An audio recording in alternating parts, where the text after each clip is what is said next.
کا جب انڈیا ہوا تو اس کے ساتھ ہی پھر آپ نوٹ فرمائیے کہ آج ٹیوزڈے کو واشنگٹن میں ایران کے مذاکرات کے پریشر کی وجہ سے جی اسرائیل اور لبنان کے مذاکرات آج ڈیو ہیں واشنگٹن میں. تو لہٰذا وہاں بھی کچھ نہ کچھ اس پروسیس کی وجہ سے ایک پیش رفت ہو رہی ہے. اور یہ ہم آج کہہ سکتے ہیں جو آج کی بہت ساری خبریں اکٹھی آئی ہیں مختلف حوالوں سے جی کہ سفارت کاری جاری ہے کہ جنہیں اسلام آباد ٹاکس کا نام دیا گیا تھا اب وہ پھیل کر اسلام آباد پروسیس بن گیا ہے. وہ ٹھیک ایک ہے. عمل بن گیا ہے سفارت کاری کا, جس کے نتیجے میں پاکستان امن کے لیے اپنی کوشش جاری رکھے ہوئے ہے اور انشاءاللہ اس میں کامیابی ہوگی. خرم دستگیر صاحب, میں یہ بھی آپ سے جاننا چاہوں گا بطور سابق وزیر دفاع, یہ بھی بتائیے گا کہ جب یہ مذاکرات اسلام آباد کے اندر شروع ہو رہے تھے تو اس وقت پاکستان کے طیارے سعودی عرب جانا, اس حوالے سے جو خبریں آئیں, آپ اس کو کتنا ایک اہم فیصلہ سمجھتے ہیں بطور سابق وزیر دفاع؟ جی وہ بھی ایک بڑا اہم پیش رفت ہے, لیکن ہمیں ہمیشہ یاد رکھنا ہے کہ پاکستان اور ایران جو سعودی عرب ہے اس کا باہمی دفاع کا معاہدہ ہے, جی باہمی مل کر کسی تیسرے ملک پر حملہ کرنے کا معاہدہ نہیں ہے. تو سعودی عرب کے دفاع کے لیے, حرمین شریفین کے دفاع کے لیے تو ہم 1982 سے کمیٹڈ ہیں. اب یہ ایک باقاعدہ جو ہے ایگریمنٹ ہو گیا ہے. تو پاکستان سعودی عرب کی سرزمین اور اس کی جو فضائی حدود ہیں, اس کی زمینی حدود ہیں, بحری حدود ہیں, سعودی عرب کے دفاع کے لیے پوری طرح کمیٹڈ ہے. لیکن اگر کسی کو یہ خیال ہے کہ یہ پاکستان کسی تیسرے ملک پر حملے کے لیے استعمال ہوگا تو یہ درست نہیں. اچھا, لیکن سر یہ بھی ہے نا کہ اس وقت جو پاکستان کا رول رہا ہے اس میں کوئی ملک جو ہے وہ پاکستان سے ناراض نہیں ہے, بڑا بیلنسڈ رہا ہے. لیکن سعودی عرب کے ساتھ جب یہ معاہدہ ہوا یا جو طیارے وہاں پر گئے, اوورآل اگر ہم دیکھیں تو یہ اس معاہدے کو سامنے رکھیں تو آپ کو لگتا ہے کہ اب خدا نخواستہ اگر معاملات آگے بڑھتے ہیں اور خراب ہوتے ہیں تو شاید پاکستان کے لیے بھی ایک چیلنج ہوگا یا نیوٹرل رہنا تھوڑا مشکل ہوگا؟ پاکستان دیکھیے نیوٹرل ہے. پاکستان نے اس جو سفارتکاری میں اللہ تعالیٰ نے کامیابی دی ہے اس میں وجہ یہ ہے کہ پاکستان نے ملکوں کی حمایت سے زیادہ اصولوں کی حمایت کی ہے. پاکستان نے ایران کی خود مختاری کا دفاع کیا ہے اور وہ دفاع ہم نے پھر سعودی عرب کی خود مختاری کا بھی کیا ہے. ہم نے کہا, اگر آپ نوٹ کیجئے کہ جنگ کے بالکل آغاز میں جب پہلے حملے ہوئے ایران کی طرف سے عرب ممالک میں, تو ہم نے بیک وقت امریکہ کے ایران پر حملے کی مذمت کی اور ایران کے سعودی اور یا عرب ممالک پر حملوں کی بھی مذمت کی. ٹھیک ہے. تو پاکستان نے جو پرنسپل سٹینس لیا ہے اس کی وجہ سے پاکستان کی جو پذیرائی ہے اس میں بہت اضافہ ہوا, کیونکہ سب ممالک کو یہ بات سمجھ آئی ہے کہ پاکستان جو ہے وہ ان کی خود مختاری کے لیے بھی آگے آئے گا. پاکستان جو ہے وہ جو بین الاقوامی قوانین ہیں اور بین الاقوامی قانون, اوور آل انٹرنیشنل لا جو ہے اس کی حفاظت کے لیے کھڑا ہوگا. اور جو یہاں تک بھی دیکھیں ایران کے لیے ہم نے صرف یہ کام نہیں کیا, ہم نے غالباً واحد ملک ہے پوری دنیا میں جس کے لیے فارن منسٹر اسحاق ڈار نے سینٹ میں کھڑے ہو کے کہا کہ ایران کو یہ حق ہے کہ وہ ایک سویلین نیوکلیئر پروگرام چلائے.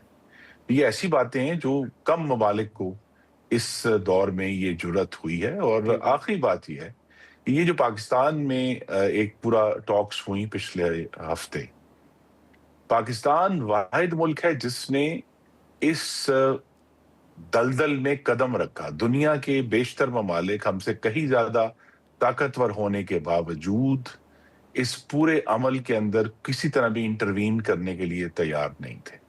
پاکستان نے امن کا بیڑا اٹھایا, اصولوں پر اپنی سفارتکاری کی اور اللہ تعالیٰ کی طرف سے ہمیں مدد ہوئی.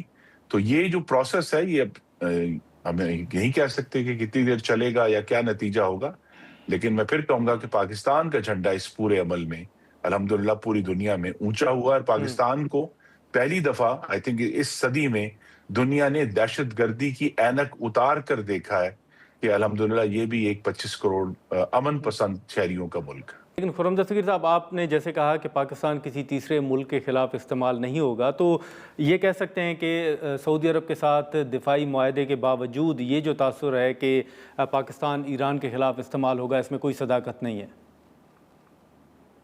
جی دیکھیے، میں کیٹیگوریکل سٹیٹمنٹس سے پرہیز ہی کروں گا، لیکن یہی کہوں گا کہ ہمارا جو کمٹمنٹ ہے، اور کمٹمنٹ رہے گی حرمین شریفین کی وجہ سے، کہ ٹھیک ہے. سعودی عرب کی جو سرزمین ہے اس کے دفاع کے لیے پاکستان پہلے بھی تیار تھا اور آج بالکل تیار ہے اور کمیٹڈ ہے. اچھا آخر میں یہ بھی میں جاننا چاہوں گا خرم دستگیر صاحب کہ اس وقت جو سفارتی سطح پر کوششیں پاکستان کی ہیں اس کی تو تعریف کی جا رہی ہے، لیکن ساتھ ہی ساتھ پھر یہ بھی ایک بات کی جا رہی ہے کہ پاکستان کو ملک کے اندر جو سیاسی استحکام کے حوالے سے معاملات ہیں ان کو بھی آگے بڑھانا چاہیے. تو آپ کو لگتا ہے کہ یہ معاملہ حل ہونے کے بعد ملک کے اندر جو سیاسی معاملات ہیں، خاص طور پر جو مذاکرات کے حوالے سے باتیں بیچ میں چلی تھیں، ان کو سنجیدگی سے آگے بڑھانے کے حوالے سے کوئی اقدامات اٹھائے جائیں گے؟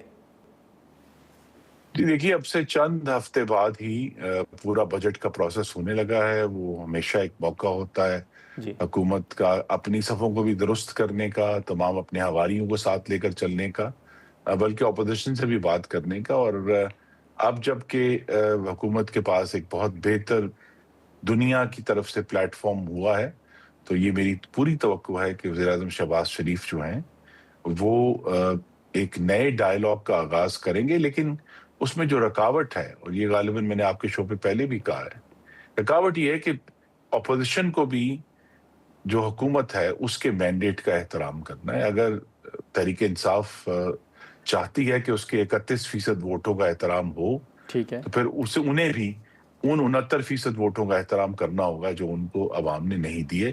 تو باہمی احترام کی بنیاد پر آگے چلیں گے، پاکستان کے مفادات اور پاکستان کے عوام کے مفادات کو لے کر چلیں گے تو کامیابی ہوگی. اگر صرف ایک جماعت کے بہت ہی جو ہے وہ کہتے ہیں نیرو مفادات کو لے کر چلیں گے تو پھر اسی طرح کی مخاصمت بڑھتی جائے گی. بہت شکریہ خرم دستگیر صاحب وقت نکالنے کا. ناظرین، خرم دستگیر صاحب کی گفتگو آپ نے سنی مذاکرات کے حوالے سے، اور ایون جو پاکستان کے اندر سیاسی معاملات ہیں اس حوالے سے ہم نے گفتگو کی.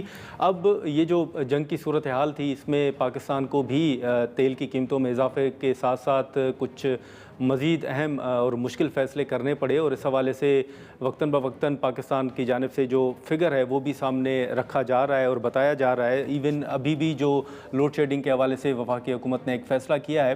اسی کے ساتھ ساتھ ایک رپورٹ جو آئل کمپنیز ایڈوائزری کونسل کی جانب سے جاری کی گئی ہے، اس حوالے سے بھی کچھ جو فگر ہیں یا جو تفصیلات ہیں وہ میں آپ کے سامنے رکھنا چاہوں گا، جس میں یہ کہا گیا ہے کہ ملک میں ریفائننگ کی جو صلاحیت ہے وہ موجود ہے. پاکستان مقامی طور پر ایندھن تیار کرتا ہے، لیکن اس کے لیے خام مال زیادہ تر بیرون ملک سے آتا ہے.